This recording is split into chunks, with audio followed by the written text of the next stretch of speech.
what you want, when you want it, where you want it. This is The Mesh.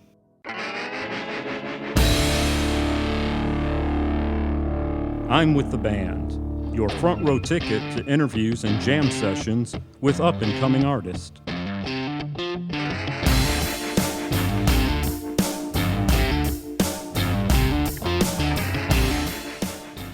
This is Chad Austin, and this month's episode of I'm With the Band features the Statesville-based rock group Burning Bright. They just released their debut album, Beautiful Mess, and it can be purchased through iTunes. Let's go backstage. It's broken now. Lies spit from an open mouth. Try and hush the crowd. Vengeance is a lonely sound. Faithful is just. Turn my back, it is a must. Persistent noise is dead. This is Chad Austin, and today in the studio I am with Burning Bright from Statesville. And today we have Marcus. Hello. There you go. Mark. Hey. That's one word for Mark. Right. And Alan. Yep. Thank you guys for being here and making the trek. Thank you. I appreciate it. And we're going to talk about your debut album, Beautiful Mess. Mm-hmm. And why don't you tell me first where the idea came from for the title Beautiful Mess? That's a funny story.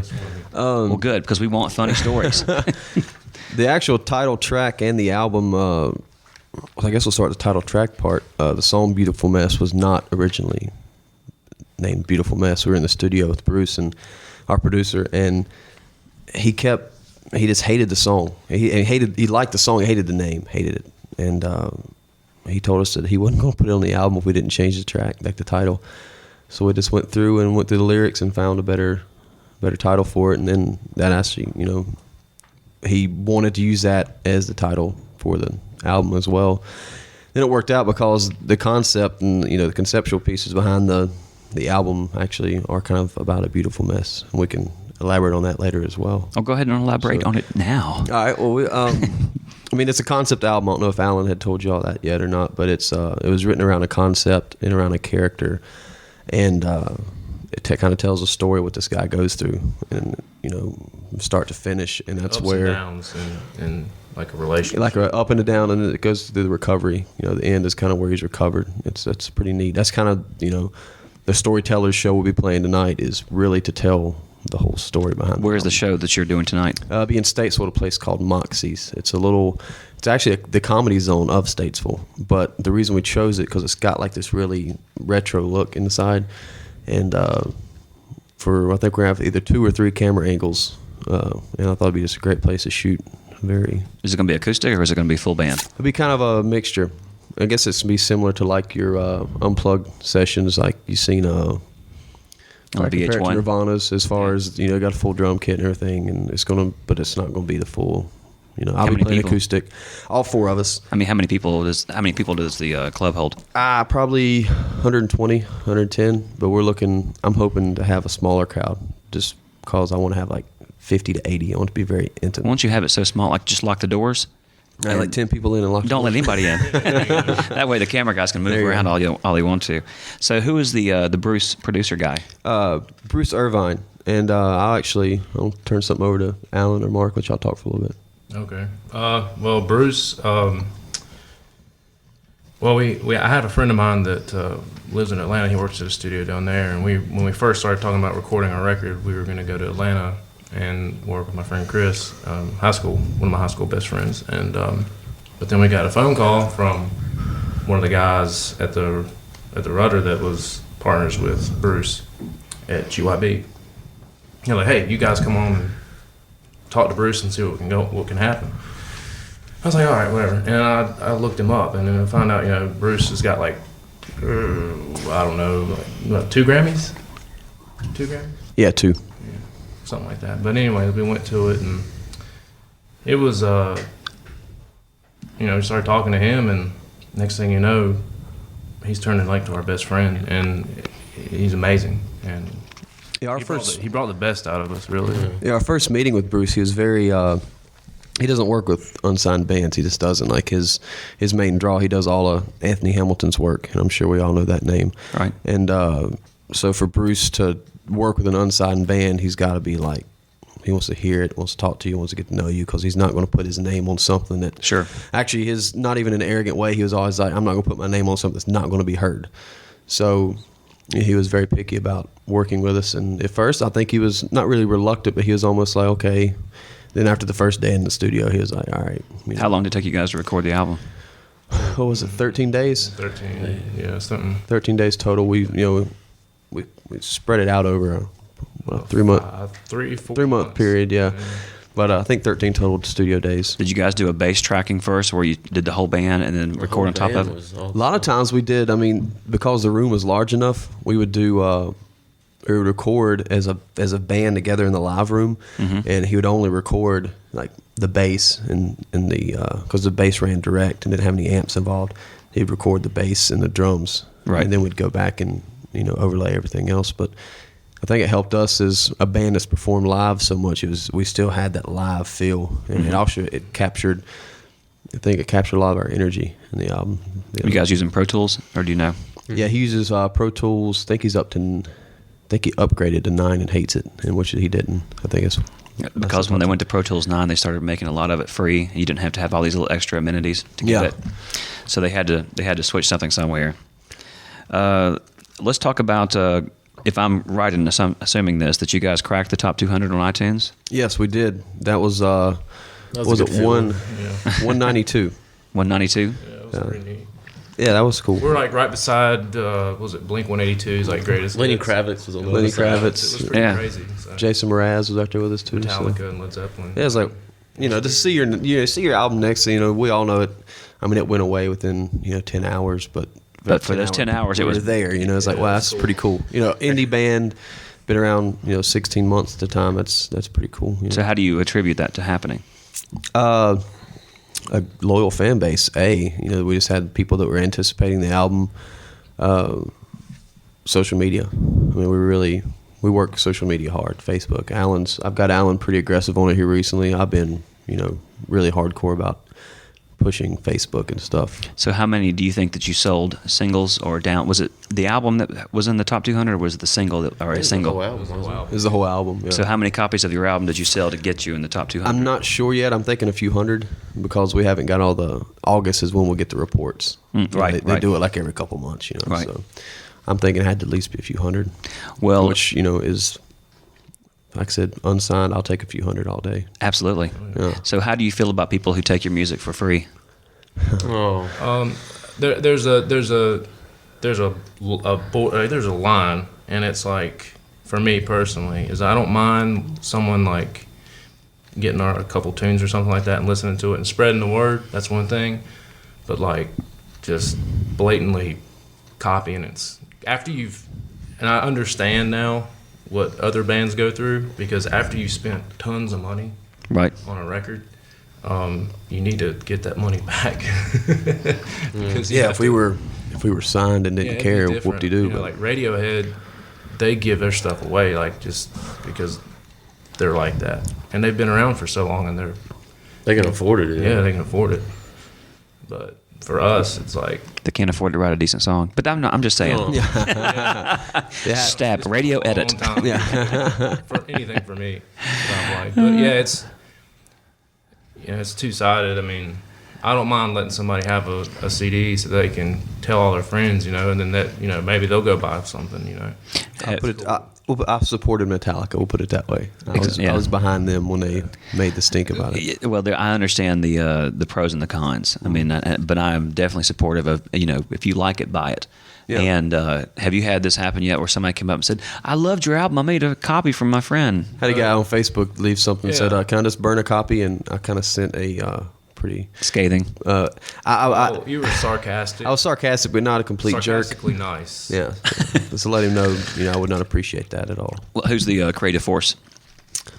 I mean, it's honestly all four, but I mean, I guess you went back, if you go for lyrical and the skeletons of the song, I'd say Alan and I probably split that about 50-50. We come in with I'll bring a song that's like 60, 70% finished to him, and he'll do the same with me. Then we'll bring a song that's like 85, 90% finished as far as chords and lyrical, and then we'll bring it to the whole band, and then we just start dissecting and putting it back together. Do you guys record like little demos and send them back to each other? We just on our iPhones. phones, yeah. All right. Yeah, I mean, it helps out. We can message them, and I think a lot of what makes us who we are is like Marcus and I will have an idea for a song, and like we'll shoot it to Mark, and he'll work on it, and he'll put a drum beat to it that we had no, we didn't even. Of course, we wouldn't think of it because we don't play drums. And he'll call us out. He'll be like, if we keep this melody here and we don't do this or change this tempo for this change or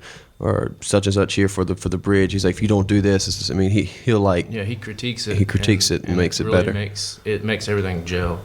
Yeah. So You were talking about Beautiful Mess. This song almost didn't make it to the album. Yeah. Now, does that mean that you had more than the set number of songs that you released?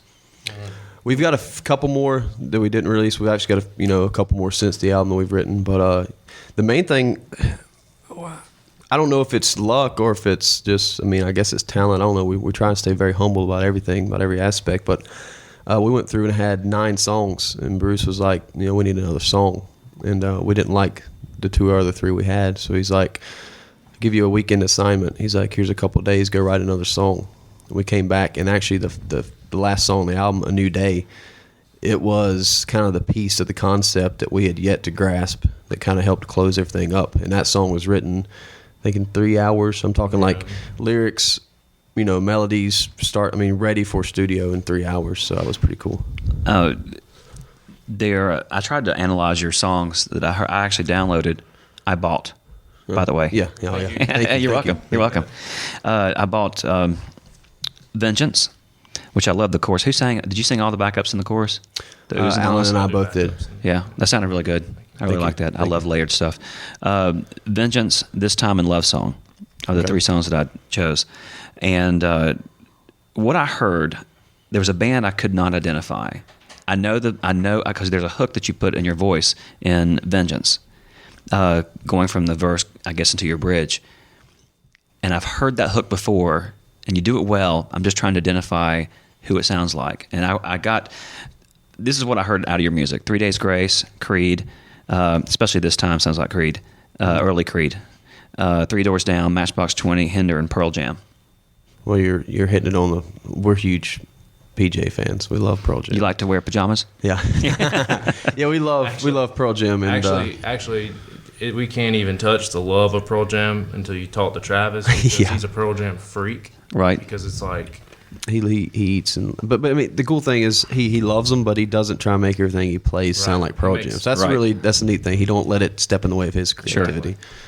But yeah, I mean, in the Matchbox, I've heard a lot of people say I've got a Rob Thomas style vocal. That was the first one I heard. But a lot of it has to do with the mix of the song itself, or the songs that I heard. The early Matchbox 20, especially the one is it with 3 a.m. on it?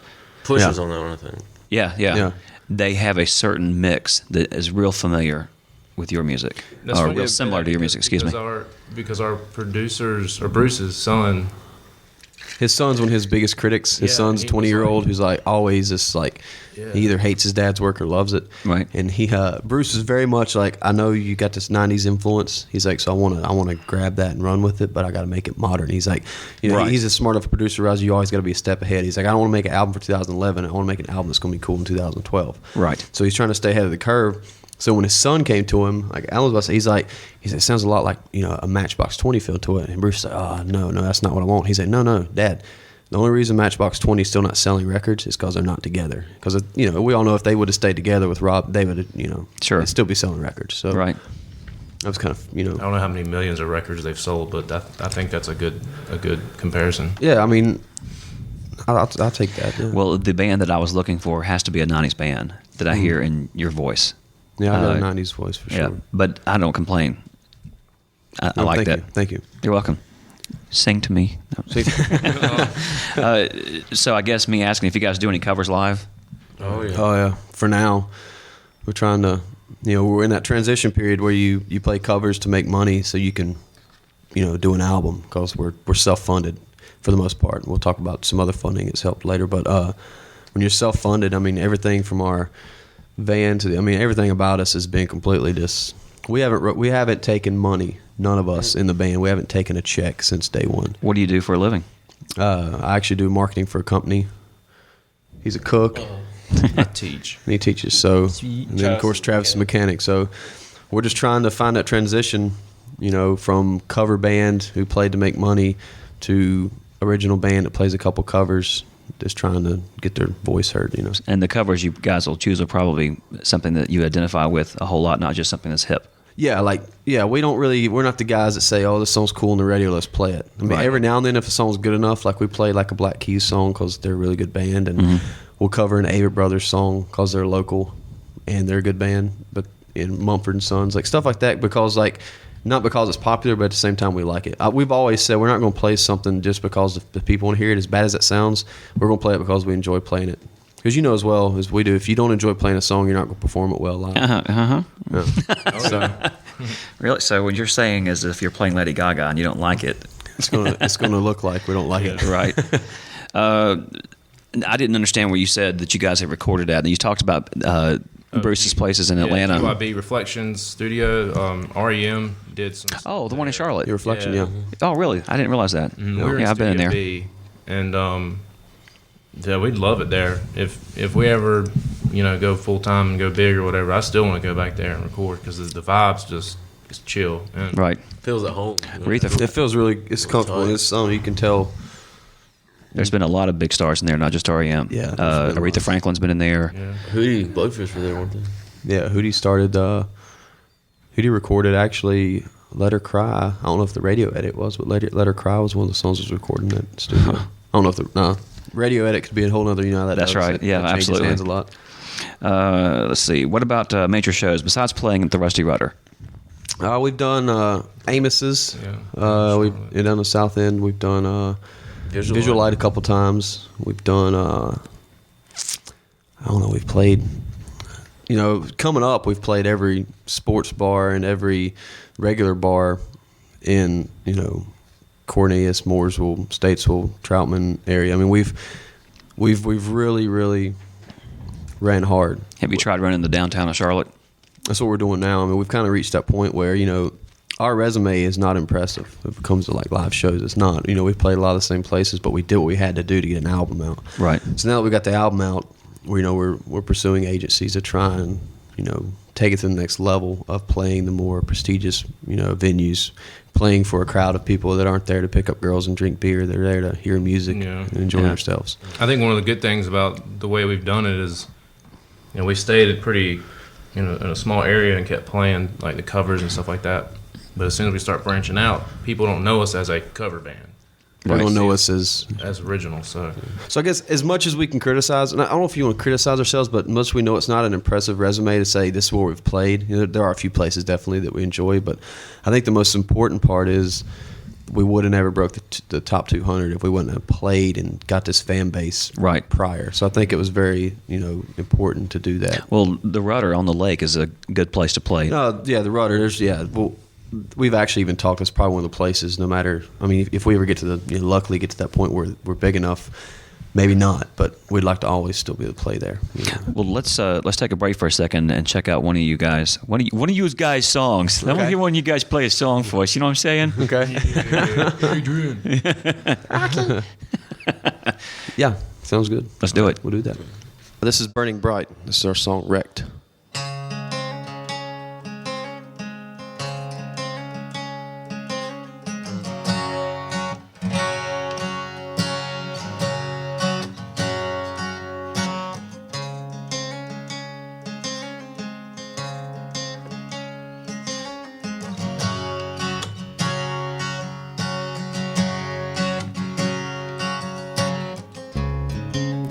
One for the wrecked, one for everyone here.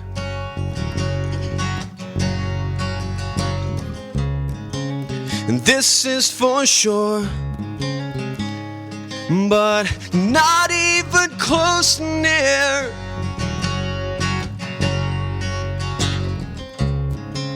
And can't you see? Everyone around is still I can breathe. The dark ship is set sail.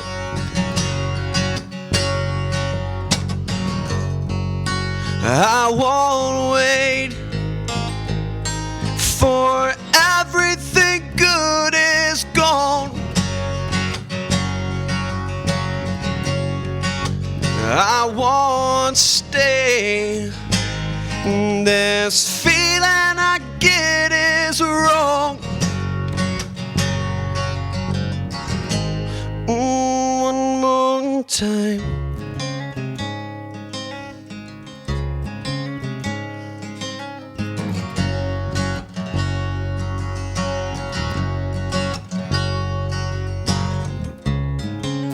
Too fast, too late. We have all tried to lie.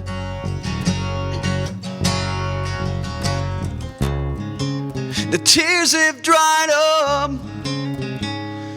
Death, it's the only goodbye. I won't wait, for everything good is gone. I won't stay. This feeling I get is wrong. Oh, one more time.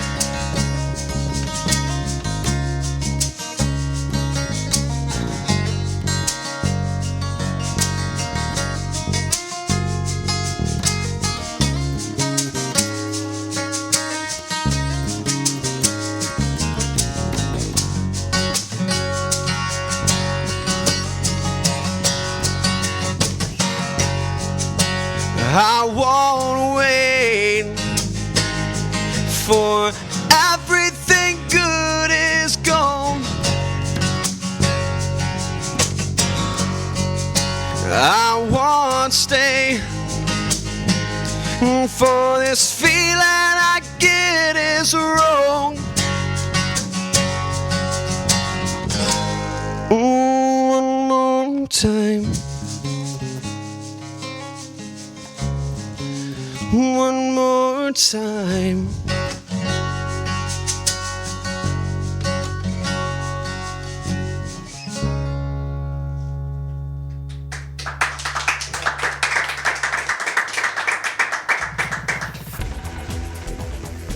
We'll get back to your show in a moment. Just a reminder, you're listening to The Mesh, an online media network of shows and programs ranging from business to arts, sports to entertainment, music to community. All programs are available on the website as well as through iTunes and YouTube. Find out more at themesh.tv and give us feedback on what you like. And now, as promised, back to your show. Okay, we are back. You just heard Burning Bright play the song Wrecked. Yes. And why don't you tell us a little bit about it? Alan, start with you were the one that wrote the. Yeah, I wrote it, and I wrote it like, what was it, 4 or 5 years ago?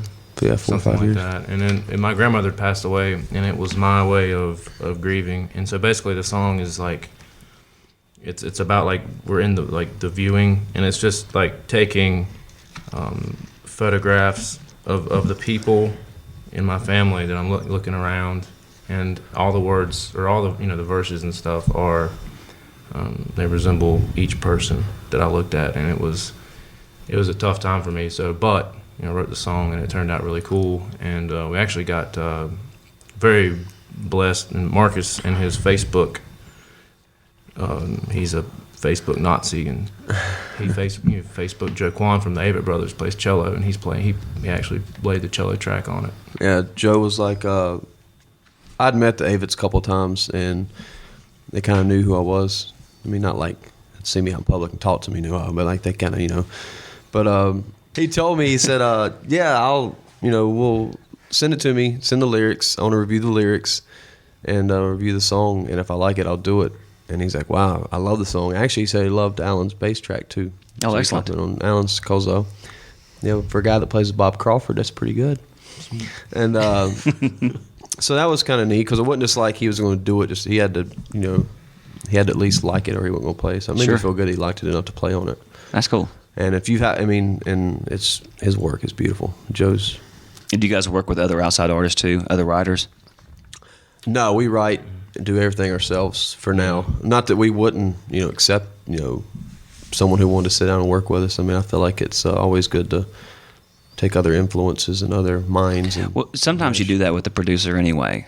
Is that one of the things that Bruce did with you guys? there you go. I guess you can say you can feel Bruce on this album. There's a lot of stuff that he helped to contribute to. Well, there's stuff that we don't even think of when you. We've recorded stuff before, but it's never been to this level. And so, like, Bruce was putting stuff in the mixes and stuff that we were like, what? Like, I don't even. Oh, yeah, that sounds really cool. Right. Like he would do stuff that we wouldn't think to do. And Well, even me trying to enunciate words, like while singing these words, they would sound kind of jumbled together, and he'd be like, "I tell you what, take that word and try this word instead."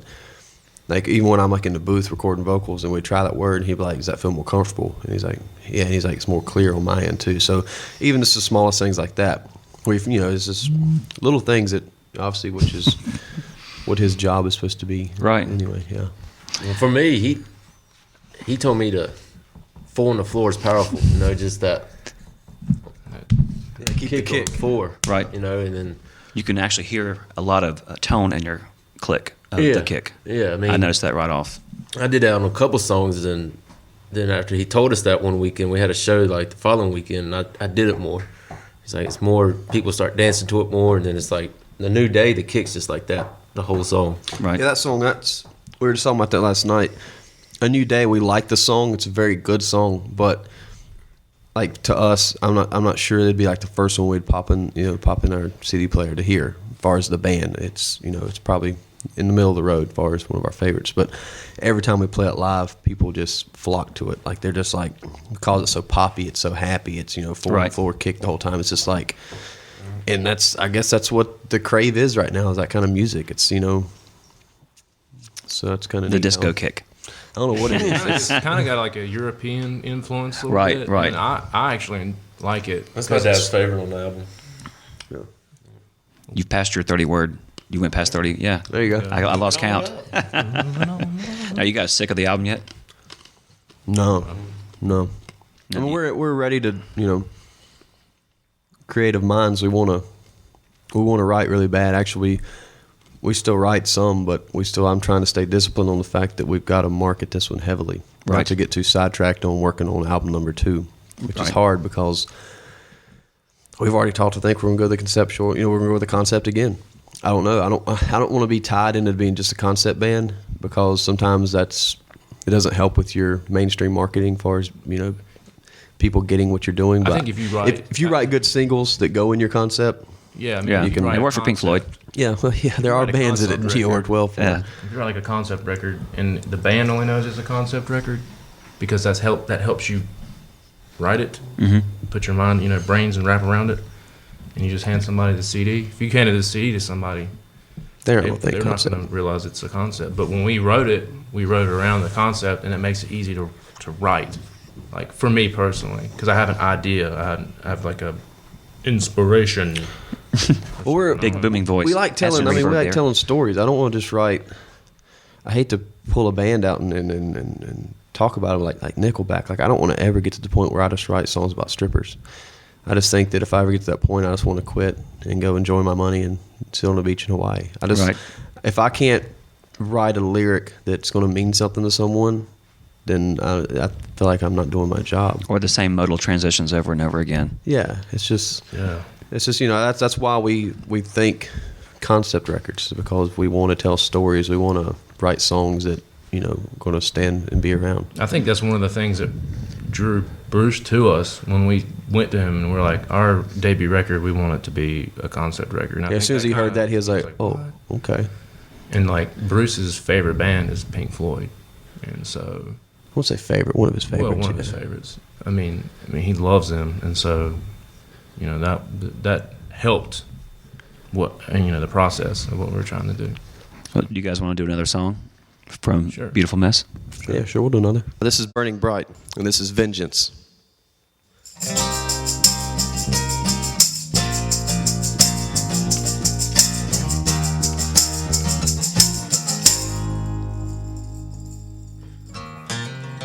It's broken now.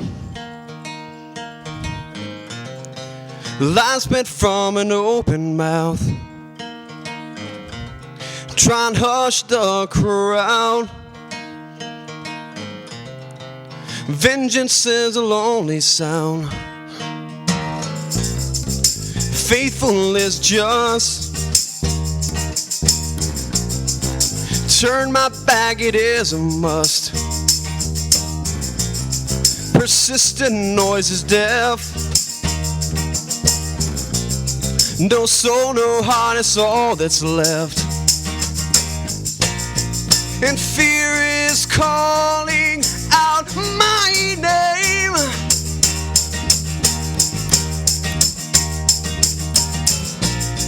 Who and this feeling I can't change.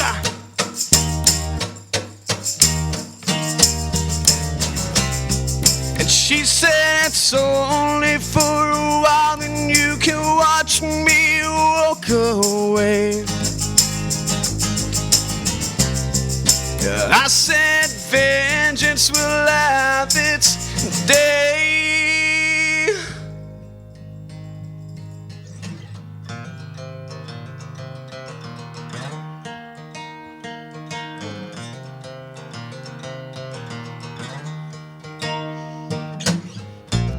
So leave this as the end.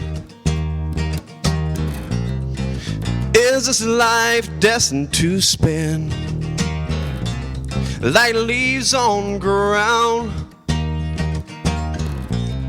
It covers what won't be found.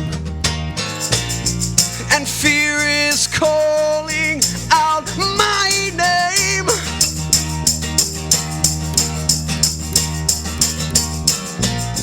Who and this feeling I can't change.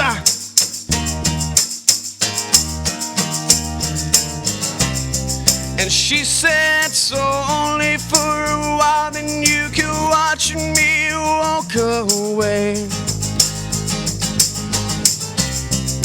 I said vengeance will have its day.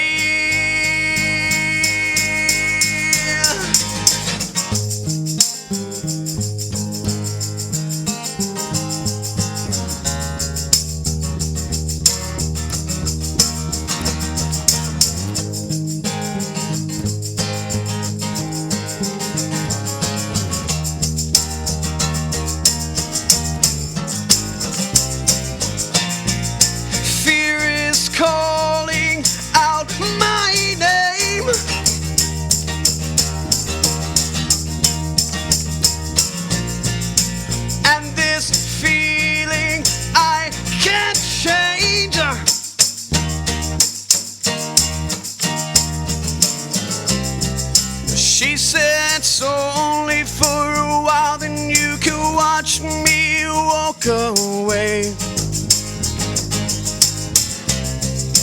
I said vengeance will have its day.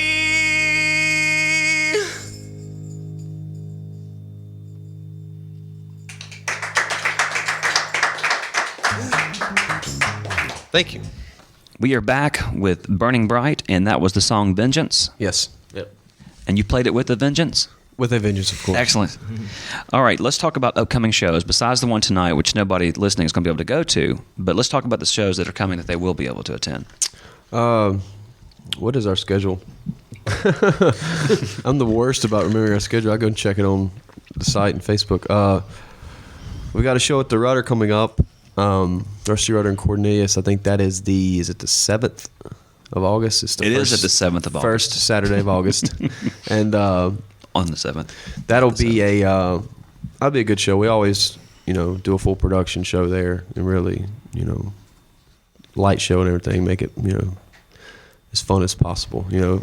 That's the transition is, we're keeping 3 and 4 shows a month. and let the agencies take over and fill those voids. We're not. I'm done. I guess I'm done booking new places unless it's a big place. I'm tired of playing small places. I mean, I'm just ready to. We could easily. I could book 14 shows a month if I wanted to, but it's not going to get us anywhere. It's going to be in It'll burn you out too. Yeah, it will. I mean, I want to play 14 shows, but I want to play 14 shows in 3 different states. Sure. That kind of stuff. I want to get out and play for new people. So you guys have a Facebook page, of course. Yes. I guess it'd be facebook.com/burningbright. Yeah. Yeah, I guess that's what it'd be. And the website is burningbrightband.com. Yeah, and then Twitter's linked together. Then Twitter's Be Bright Band is our Twitter. Be Bright Band. Yeah, Be Bright Band. So if I'm drinking, I can't say that. Yeah. Say it 3 times really fast. So. Well, let's do something new today. Okay. Let's do a word association. Oh boy. And we're going to start with Mark. Oh god. I'm going to say a few different things, and you just tell me the first thing that comes to mind. All right. We're going to limit this to 1 sentence. Harry Potter. Oh, I don't watch it. You don't watch it? No.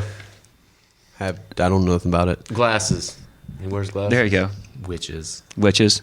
He just saw the new movie. I did. Guilty. It was the best, was it It was not? good. It's phenomenal. I'm a Lord of the Rings guy. Oh, I am too. Yeah. I'm a Back to the Future guy. Unemployment. Sucks. Bad. There, that's good. A man of few words, Alan. Testing waters here. Gay marriage. Sure. Well, it's just been a big topic in the news. Go for it. Yeah. Go for it, because you know what? There'll be fabulous weddings.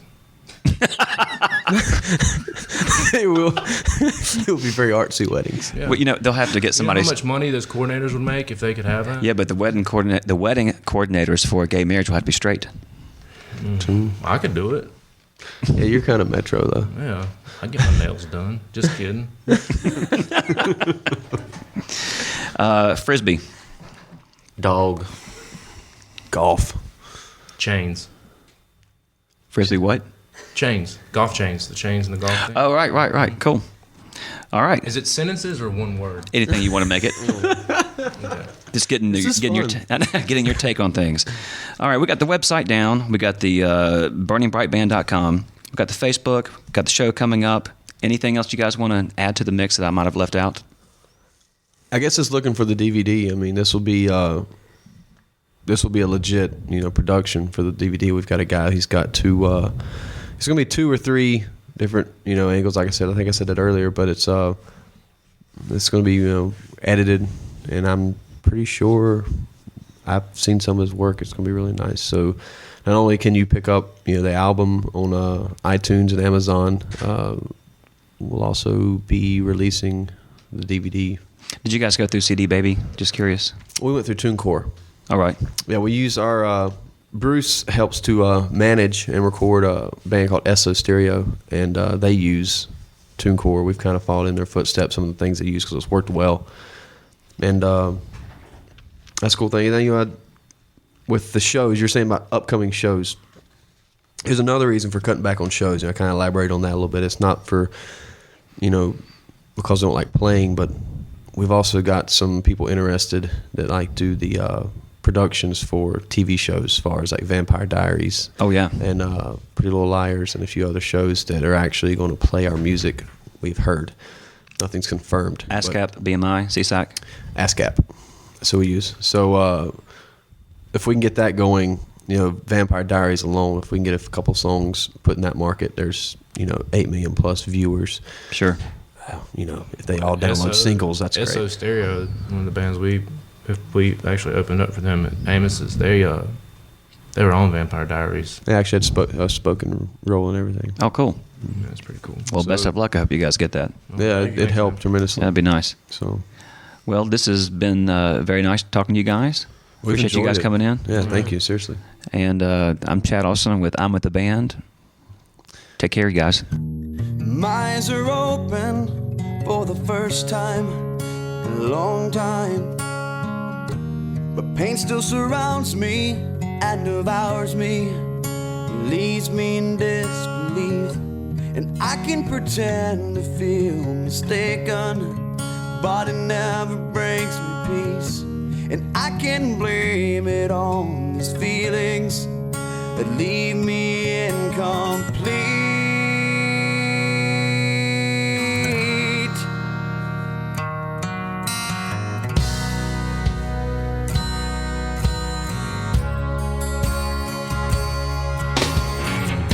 So write me a love song, make it an hour long.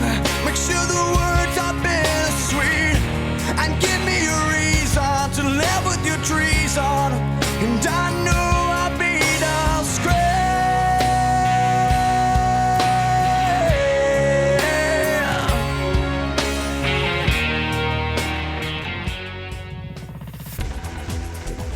You've been listening to The Mesh, an online media network of shows and programs ranging from business to arts, sports to entertainment, music to community. All programs are available on the website as well as through iTunes and YouTube. Check us out online at themesh.tv. Discover other network shows and give us feedback on what you just heard.